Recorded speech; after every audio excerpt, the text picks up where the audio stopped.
Good evening, everybody. David Barr here live with Fox News, and today we have a special story. A new virus called the Q fever is now spreading.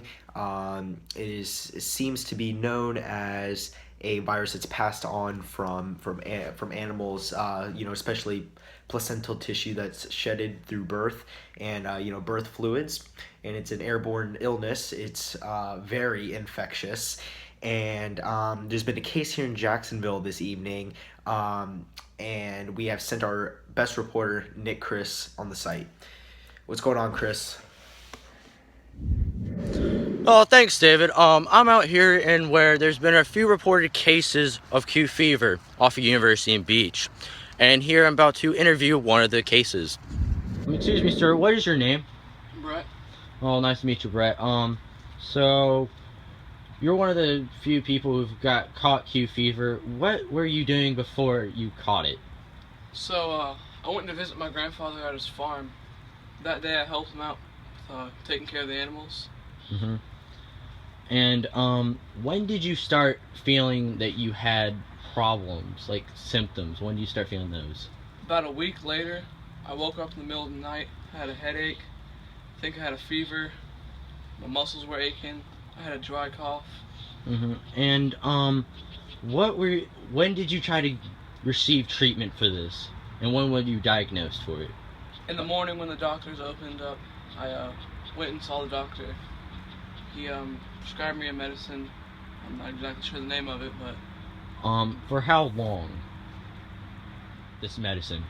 the doctor told me that it usually takes 2 to 3 weeks Mm-hmm. of treatment before I get better. So Okay, so where are you at in this treatment? I'm on about the second week.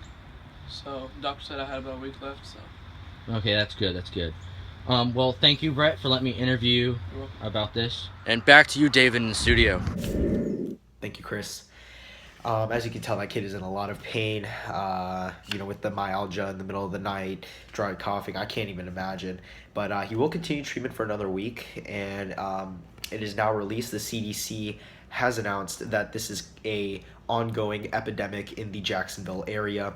And the main culprit to all this is the Coxsackie brunetti bacteria, and it's spread through aerosols, through air particles, airborne. It's an airborne illness, highly infectious, very infectious. This disease can be either acute or chronic, so you want to be precautious about that.